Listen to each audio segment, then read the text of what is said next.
Well, hello there. Yes, you, the one comfortably nestled in your chair, perhaps with a warm cup of something steaming beside you. Take a look around. What do you see? A familiar room, the gentle hum of your refrigerator, the soft glow of the screen you're looking at. Pretty cozy, right? The world outside your window is probably following its usual rhythm. The distant rumble of traffic, the chirping of crickets, the gentle rustle of leaves in the breeze. You're safe. You're on solid ground now. I want you to forget all of that. I want you to imagine a place where the concept of solid ground is a distant, almost mythical memory. A place where the weight of the world, quite literally, is pressing down on you from all sides. A place where the only light is the one you bring with you. A tiny, defiant spark in an infinite, crushing blackness. This is a story about that place. It's a story about the deep sea, the last true frontier on our planet. But it's not a gentle, David Attenborough-narrated documentary. Oh no, this is a story about what happens when the relentless, unforgiving nature of that frontier decides to fight back. It's a story of survival, of the ragged edge of human ingenuity against the overwhelming power of the abyss. So, take a deep breath, savor the feeling of air filling your lungs without the aid of a machine. Feel the comforting stability of the floor beneath your feet, because where we're going, there is no air, no floor, and no comfort. There is only the deep, the dark, and the desperate, flickering flame of a single human life. And I'm going to take you there. Slowly. We have a long, long way down to go. Our story begins not in the crushing dark, but in the brilliant, sun-drenched expanse of the Pacific Ocean. A catamaran, a vessel of gleaming white and polished chrome named the Stardust Drifter, bobbed gently on the sapphire waves. It was a marvel of modern engineering, a floating laboratory and launch platform. And for the past 3 weeks, it had been home to a team of the world's leading oceanographers, marine biologists, and engineers. They were here for one reason: the maiden voyage of the Hadulex. The Hadulex wasn't just a submersible, it was a testament to human ambition. A sphere of polished titanium and reinforced quartz, it was designed to withstand pressures that could crush a tank like a soda can. Its name was a nod to the Hadal Zone, the deepest part of the ocean, a place of perpetual darkness and unimaginable pressure. For centuries, this realm had been as inaccessible as the surface of Mars. The Hadulex was about to change that, and at the heart of this audacious endeavor was Dr. Eris Thorne. Eris wasn't your typical lab coat-wearing scientist. He had the rugged, sun-weathered look of someone who had spent more time on the deck of a ship than in a lecture hall. His hands were calloused, his eyes a startlingly clear blue, the color of the tropical shallows. He was a man who felt more at home in the silent, weightless world beneath the waves than he did on land. He was a pioneer, an explorer in the truest sense of the word, and the Hadulex was his brainchild. He had poured a decade of his life into its creation, and today was the day his dream would finally be realized. Ready for your big day, old man? A cheerful voice chirped from behind him. Eris turned to see Dr. Lena Petrova, the mission's lead biologist, a woman whose infectious optimism was a stark contrast to Eris's quiet intensity. She handed him a mug of steaming coffee, her grin wide. Feeling more like an old man every day, Lena, Eris replied, a rare smile touching his lips. He took a sip of the coffee, its warmth a welcome sensation against the cool morning air.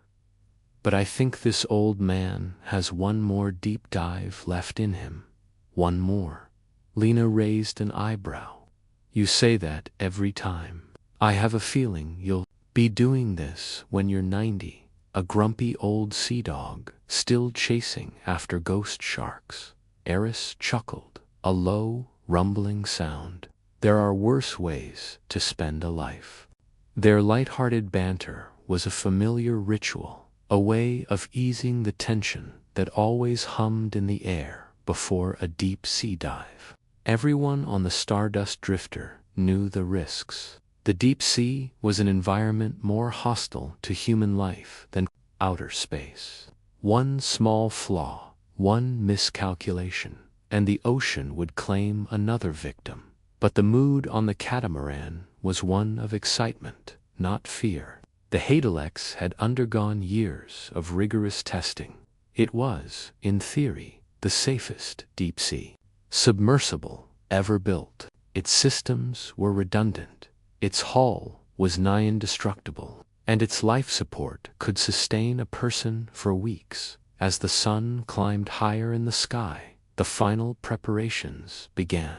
The Hadalex, looking like a giant metallic seed pod, was lifted by a massive crane and gently lowered into the crystalline water. Eris, clad in his mission jumpsuit, stood on the launch platform, taking one last look at the familiar world of sun and sky.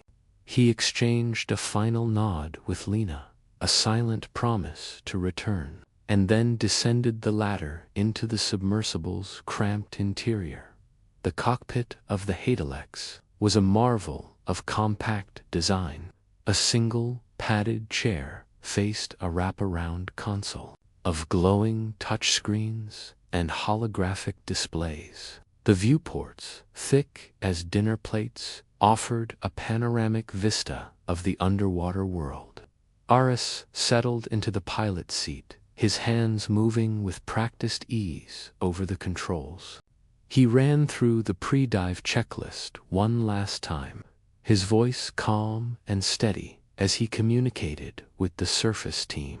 All systems green, he reported, his voice echoing in the small space. Life support nominal.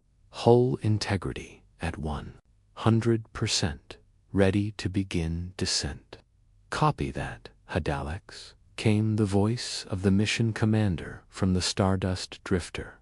You are cleared for descent. Godspeed, Eris.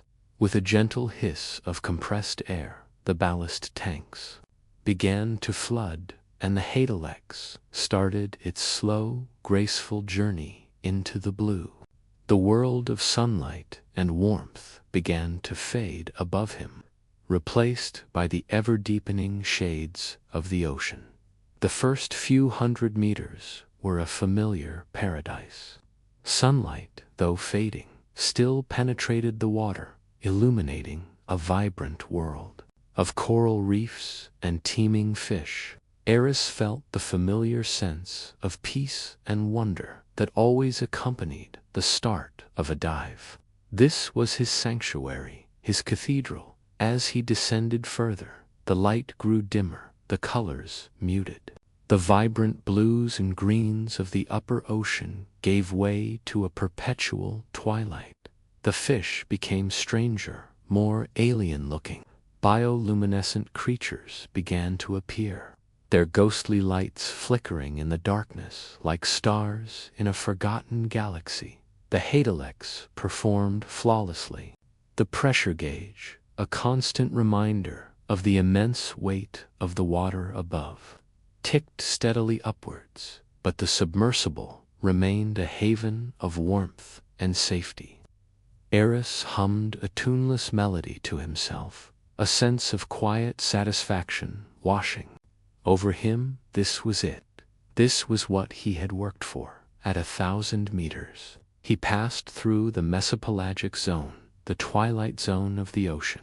Here, the last vestiges of sunlight disappeared completely, and the world outside the viewports became a canvas of absolute black, punctuated only by the eerie, fleeting lights of the deep. He continued his descent, the hours blurring into a hypnotic rhythm of system checks and a silent communion with the abyss. 2,000 meters, 3,000. The pressure was now immense, enough to crush a lesser vessel in an instant. But the Haditex held strong, a tiny bubble of human defiance, in a world of crushing force. It was at 4,000 meters that the first hint of trouble appeared.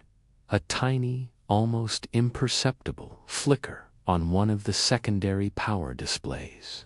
Arise's trained eye caught it immediately. He ran a quick diagnostic. The system reported a minor, transient fluctuation in the power relays. Nothing to be alarmed about, the computer assured him. A momentary blip, most likely caused by the extreme pressure affecting the sensitive electronics. Aris made a note of it in his log, his brow furrowed in concentration. He had designed the Hydelex to be immune to such things. He ran a deeper diagnostic, but the system came back clean.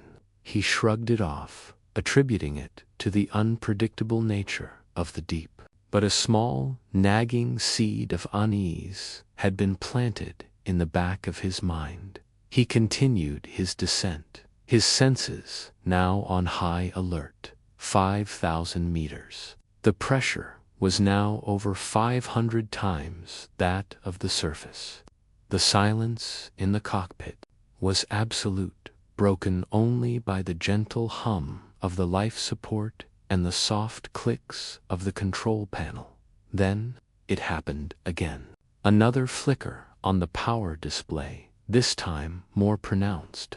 It was followed by a brief, almost inaudible stutter in the life support system. Arise's heart skipped a beat. He immediately initiated a full systems diagnostic, his fingers flying across the touchscreen.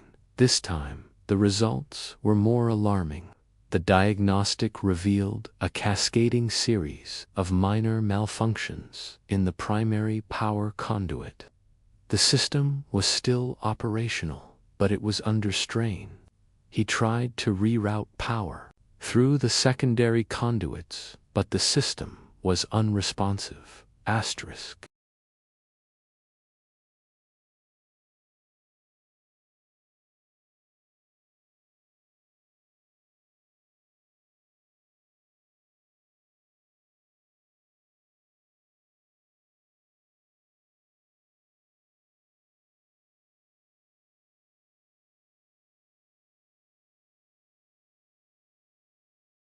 Stardust Drifter, this is Hydelex, he said, his voice calm despite the growing knot of fear in his stomach.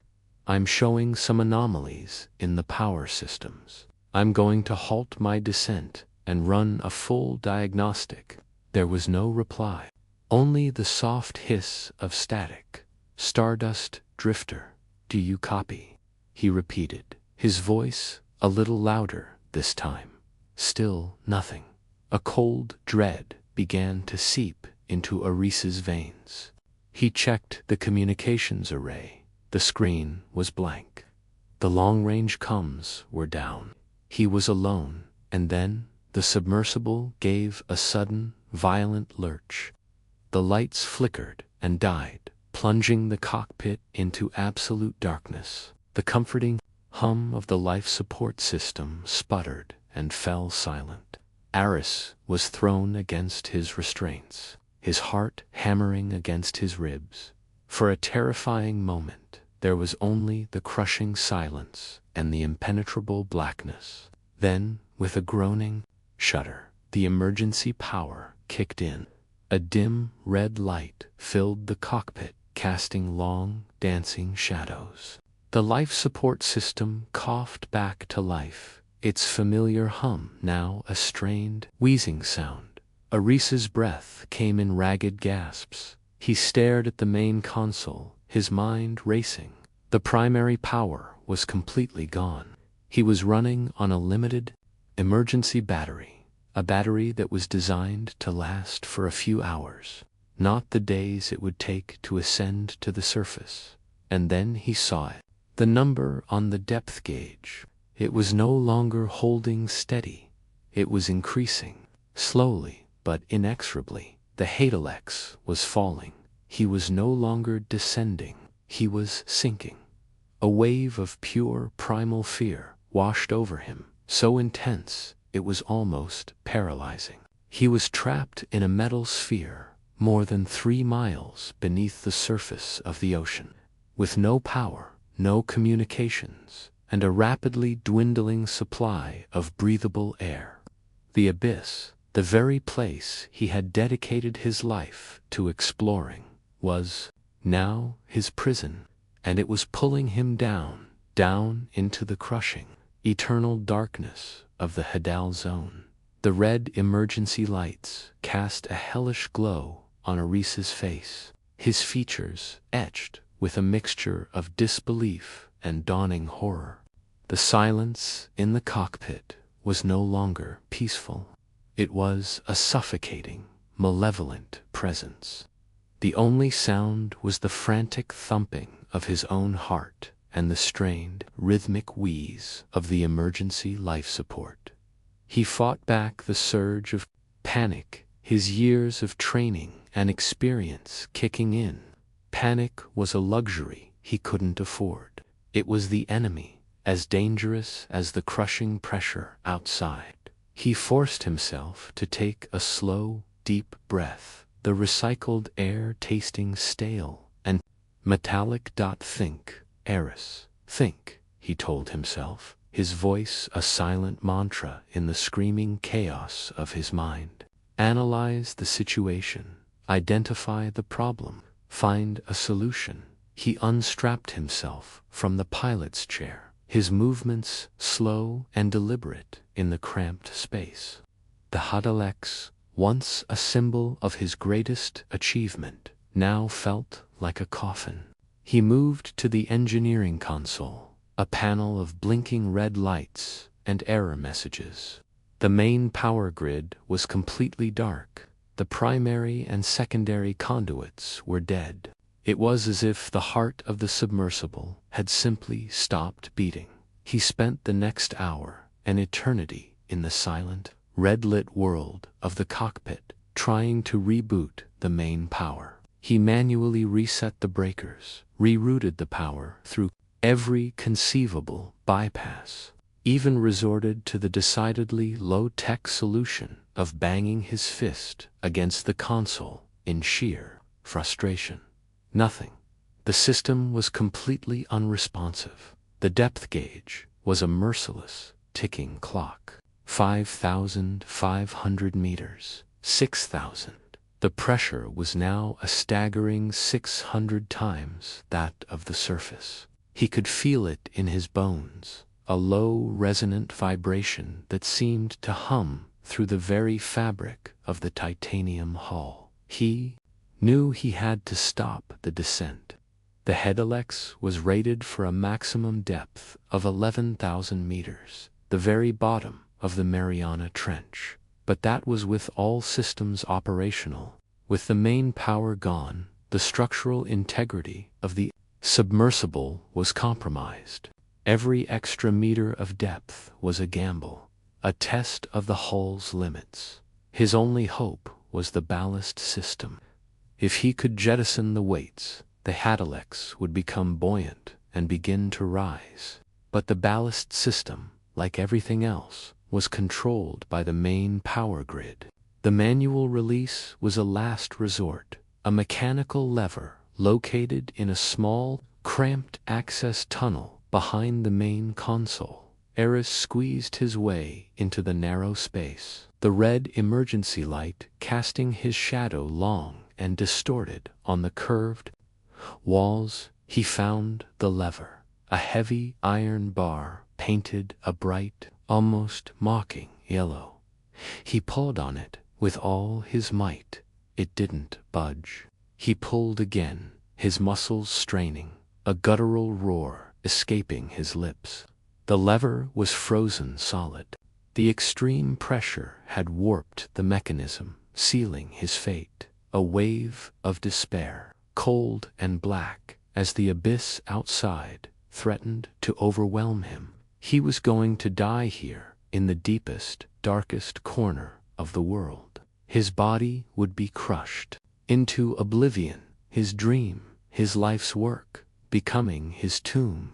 He thought of Lena, of her bright, infectious smile. He thought of the sun, the wind, the simple, forgotten pleasure of walking on solid ground. He slumped against the wall of the access tunnel, the cold metal, a stark reminder of his predicament. He closed his eyes, his mind a maelstrom of fear and regret. He had been so arrogant, so confident in his creation. He had challenged the abyss, and the abyss was about to claim its victory. But then something shifted within him, a flicker of defiance, a stubborn refusal to surrender. He had not come this far to simply give up. He was a survivor, a fighter. He had faced storms at sea, equipment failures in the crushing depths, and he had always found a way. He pushed himself back to his feet, his jaw set in a grim line. If he couldn't go up, then he would have to survive the down. He would have to make the emergency power last. He would have to find a way to fix the comes. He would have to do the impossible. He returned to the cockpit and began a ruthless triage of the remaining systems. He shut down everything that wasn't absolutely essential for survival. The holographic displays, the scientific instruments, the external lights, all went dark.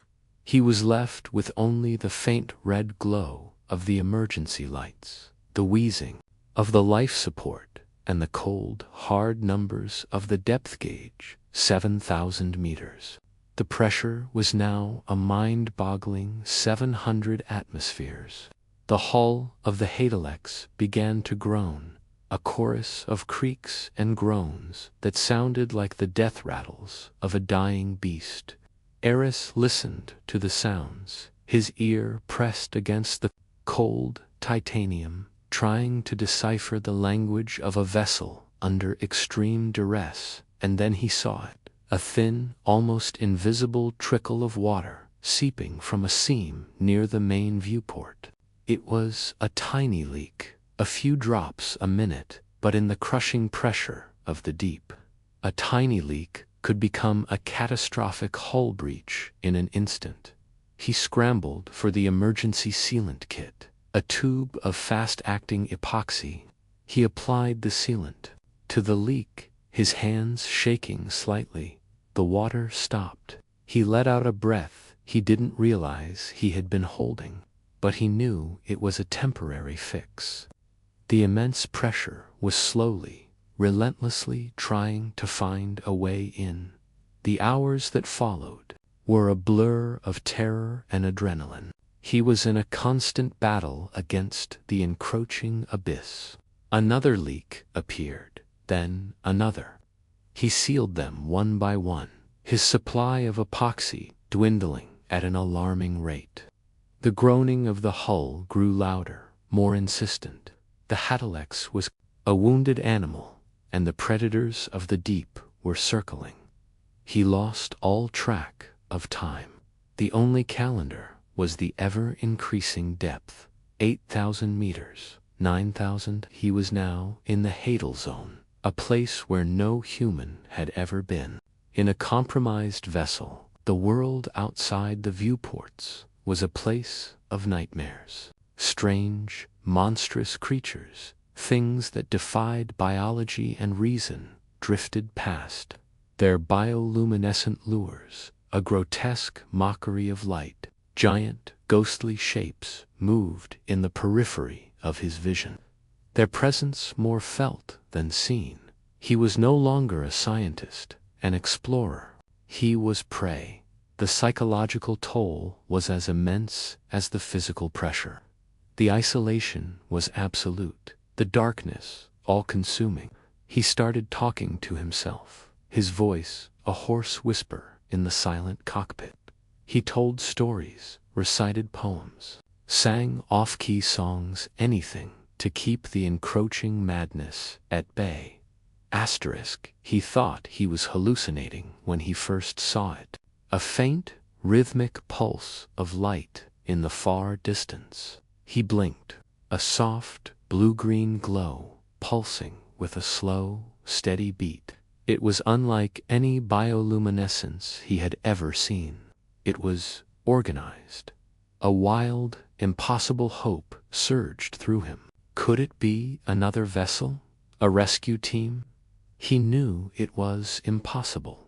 No other submersible could reach these depths, but the light was real.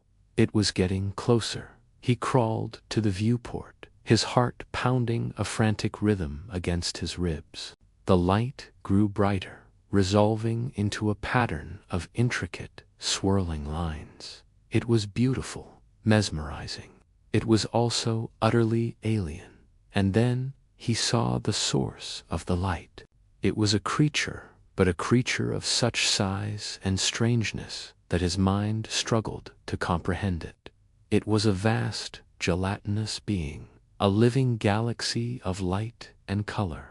It had no discernible features, no eyes, no mouth, just a pulsating, ever-changing form that seemed to defy the laws of physics. It was heading directly for the Heidelix. Eris was frozen in a mixture of awe and terror. He was witnessing something that no human had ever seen, a life form from the deepest, most secret part of the planet.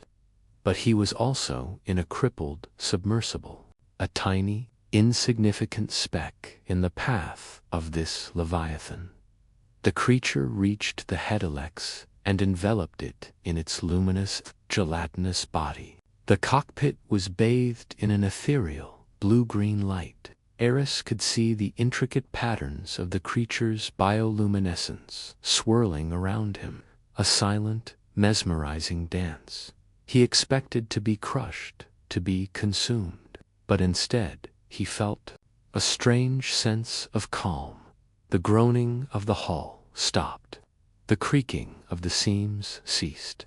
The immense pressure that had been trying to crush him seemed to have vanished. He looked at the depth gauge. The numbers were no longer increasing. They were holding steady. He didn't understand. It was impossible. The creature, it was protecting him. It was holding the abyss at bay. For how long, he didn't know. But in that moment, surrounded by the light of a creature from another world, in the deepest, darkest corner of the ocean, Eris Thorn, the man who had challenged the abyss, found an unlikely and incomprehensible savior. The abyss had sent its monster, but it was not a monster of destruction. It was a monster of salvation. The days that followed were a surreal dream. Eris lived in a state of suspended animation, a guest in the belly of a luminous beast. The creature, which he had come to call the Leviathan, seemed to be aware of his presence, its light pulsing in a gentle, rhythmic cadence that was almost soothing.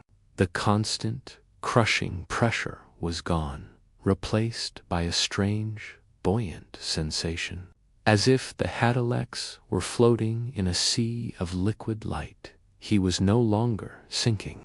The depth gauge remained fixed at a little over 9,000 meters. The Leviathan had arrested his fall, but it was not taking him up. It was simply holding him. He was a prisoner, but a prisoner in a strangely beautiful, almost sacred cage. The immediate threat of being crushed had been replaced by a new, more insidious enemy, time. His emergency power was a flickering candle in a hurricane. He had managed to conserve it, to stretch its life far beyond its intended capacity. but it was a losing battle. The life support system, his only source of breathable air, was a constant drain on the precious, dwindling energy. He knew he had to find a way to escape. The Leviathan was a miracle, a reprieve, but it was not a solution. He could not stay here forever. He had to get back to the surface. He turned his attention back to the communications array. It was his only hope. If he could send a signal, just a single, desperate pulse, the Stardust Drifter would know he was alive. They would come for him. They would find a way. The long-range comms were fried, a casualty of the initial power surge. But the Hadalex had a secondary, short-range system, a high-frequency acoustic modem designed for communicating with unmanned drones. It had a much shorter range, but it required far less power. It was a long shot, a desperate, almost hopeless gamble. But it was the only one he had. The modem was located in an external panel on the hull of the submersible. To get to it, he would have to do something that had never been done before. He would have to perform an extravehicular activity, a spacewalk, in the parlance of astronauts, at a depth of 9,000 meters. The very idea was insane. The pressure outside was enough to turn a human body into a pulpy, unrecognizable mess in a fraction of a second. But the Hadalex was equipped with a state-of-the-art deep-sea suit, a marvel of engineering that was, in theory, capable of withstanding the immense pressure. It had never been tested at these depths, but like everything else on this mission, it was a testament to human ambition and a healthy dose of sheer, unadulterated audacity. The suit was a hulking, articulated exoskeleton of titanium and carbon fiber, with a thick, domed helmet and a self-contained life support system. It was his only shield against the crushing, unforgiving abyss. He spent the next few hours meticulously preparing the suit, checking every seal, every valve, every power connection.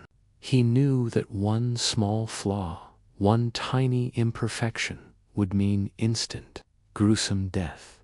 When he was finally ready, he stood before the airlock, a small, circular hatch that was his gateway to the alien world outside.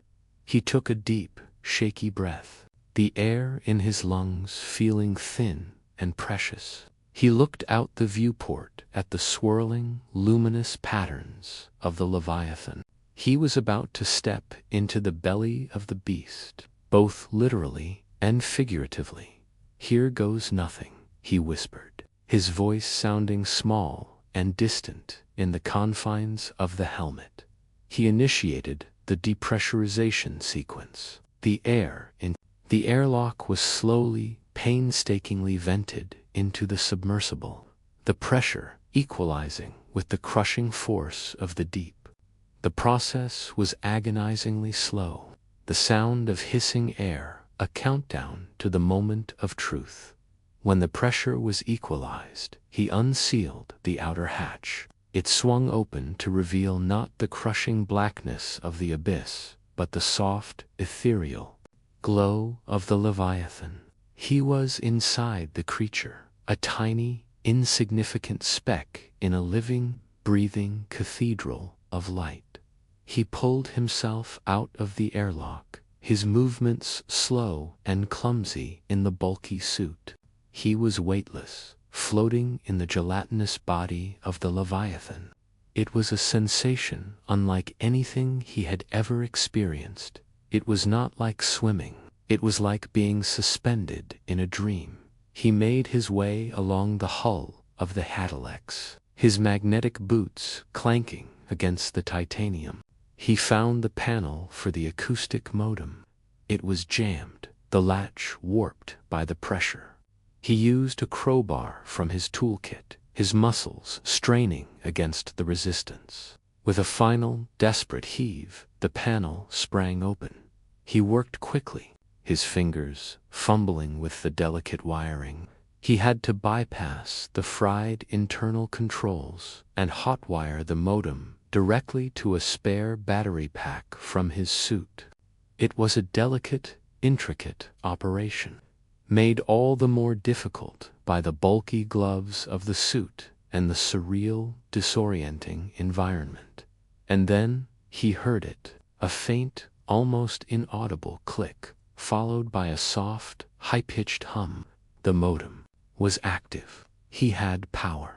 He connected his COM unit to the modem and began to type a message, his heart pounding in his chest. It was a simple, desperate plea. SOS, Hadalex, alive, 915, OMSOS. He hit send. A single, high-frequency pulse, a tiny digital whisper in the vast, silent ocean. Would anyone hear it? Was the Stardust Drifter still there? Or had they given him up for dead?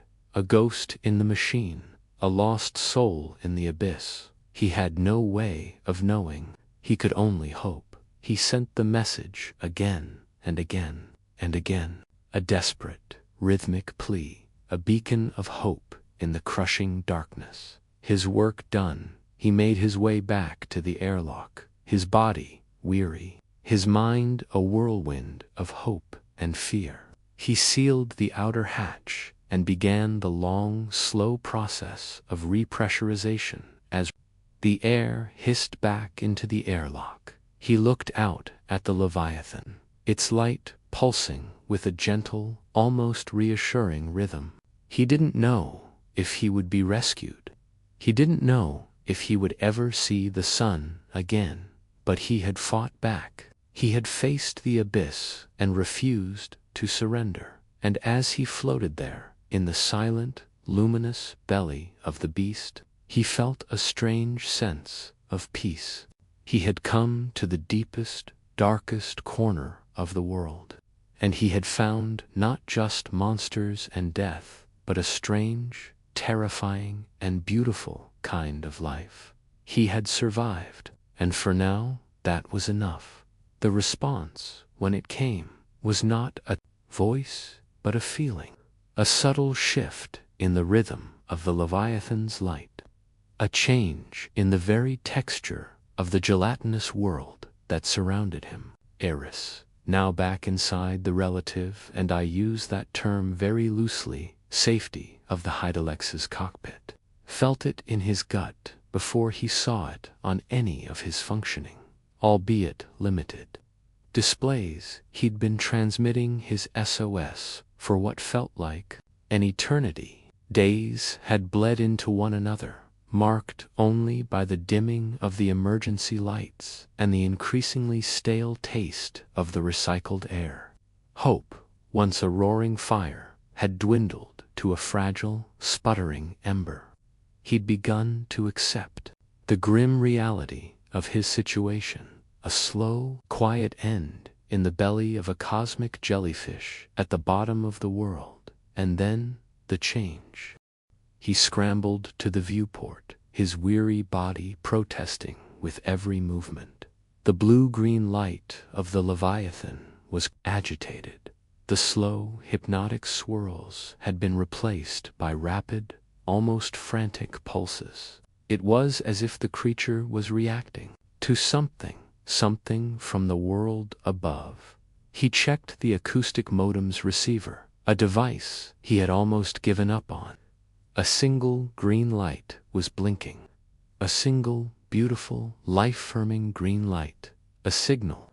They had received his signal. Tears, hot and unexpected, streamed down Eris's face. He wasn't crying from sadness or fear, but from a profound, overwhelming sense of relief that was so intense it was almost painful. He wasn't alone anymore. Someone knew he was alive. The message, when he managed to decode it, was short and to the point. Eris, we read you. Hold on. Help is coming. Help. The words seemed impossibly large, impossibly hopeful. How could they help? How could they possibly reach him at these depths? The Hedelex was a one-of-a-kind vessel. There was no other submersible in the world that could withstand the pressure of the Hadal Zone. But Lena, he knew Lena, her stubborn optimism, her refusal to accept defeat. If there was a way, she would find it. The days that followed were a strange mixture of hope and anxiety. He was in constant, albeit limited, communication with the Stardust Drifter. The acoustic modem was a fickle, low-bandwidth connection, capable of only short, text-based messages. But it was a lifeline, a fragile thread connecting his dark, silent world to the sunlit world above. Its breath, for him.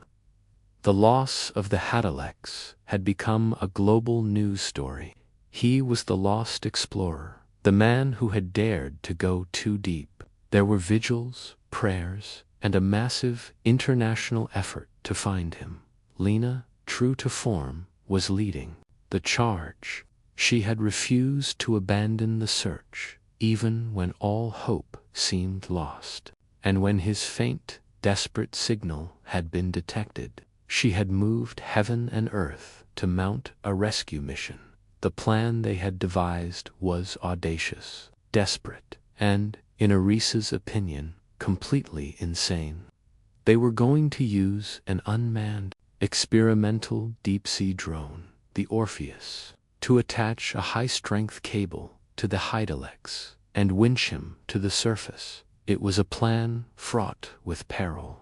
The Orpheus was not designed for such a task. The cable would have to be miles long and strong enough to withstand the immense pressures and currents of the deep. One small miscalculation, one snapped cable, and his tomb would be sealed forever. But it was a chance. And in his situation, a chance was everything. The world outside his viewport began to change.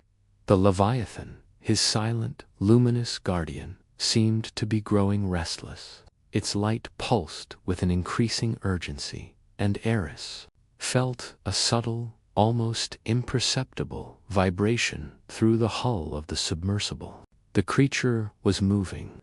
It was ascending. He didn't understand why. Had it sensed the approaching drone? Was it leading him to the rescue? Or was it simply moving on, its role as his protector finished?